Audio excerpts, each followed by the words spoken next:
สัญญาบ่มีเงินน้องจึงเหมือนเดินหนีอายคิดละอายคนเขาเอาเขาบ่มองน้องเบื่อหน่ายโอ้ยสายคนจนในนั่งให้อะไรสู่ผู้บ่มีตกมาหอดมือนี่นางมีไม่ใจสองเลยบ่มองใส่จนนั่งมุนมองลาทมกันให้สุขสันต์สะเดอน้องสมปองนางไปเท่าสวงขาดบ่ได้เป็นผัวสายแน่นเฮาบ่ขาดสร้างอย่ามังอายสาบที่มา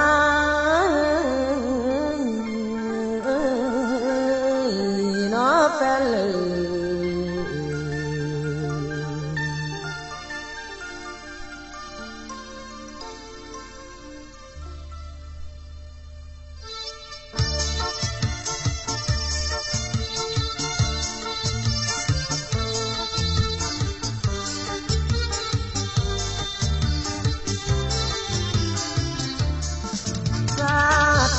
เกิดมาจนชีวิตสู้ทนด้วยความลำบากเงินคำสุดแสนอาญาจึงได้พัดพาจากบ้านสู่เมืองนอนมาทำงานเขาเป็นกรรมกรหาเงินเป็นก้อนไว้เป็นงานกับนางอกอายวางกาวนางมีแฟนใหม่คิดเป็นใจเถิดน้องเถิดน้องเศร้าปองอันอยู่เมียงเว้าให้เพียงอดอ้อยเสียงขานหวานเลยกลายเป็นขมบ่มในนอใจสุ่มผมปานวัน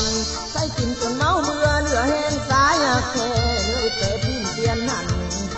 ทุกคืนทุกวันฝันละเมอถึงอดีตคิดว่าชีวิตศาสตร์นี้มันกลายไป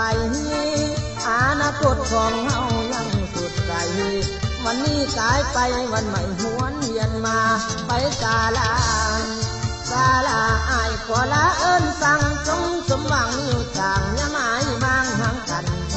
อายนี่นั่นก็แล้วแต่ดวงเจอไปตามกันตามเดินบอนที่มันมาต้อง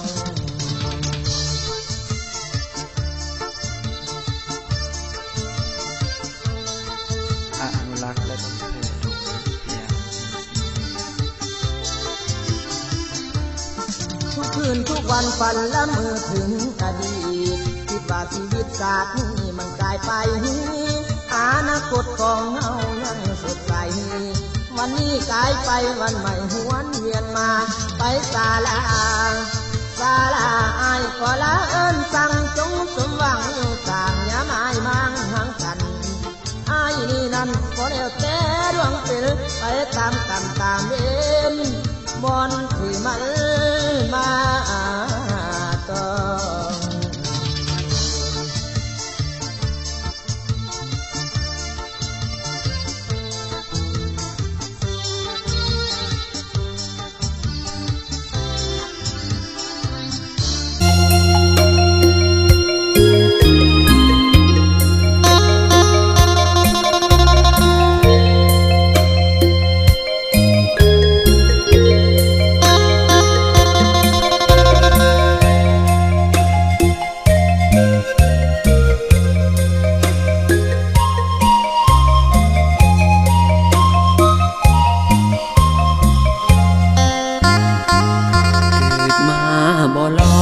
น้ำแล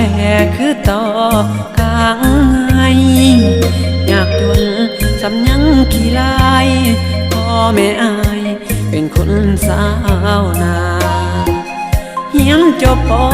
.4 การศึกษาที่อายได้มาหูดีดอยสักดินาวาสนากำค่าเพียงดินสาวย่างกายมีศพมา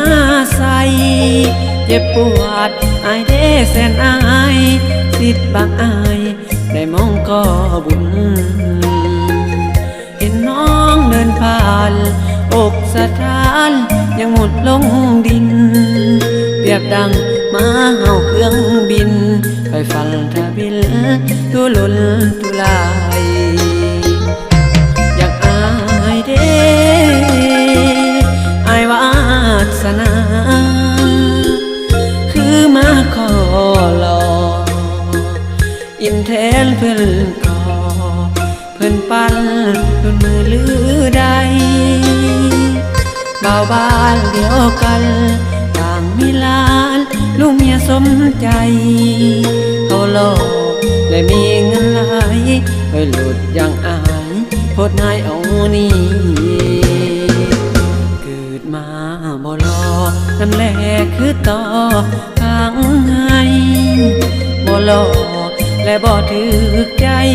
เฮ็ดจังใดสิได้น้องหัวหมอหรือน้องรังเกียจย้ำมีลูกสิเล่ได้พอ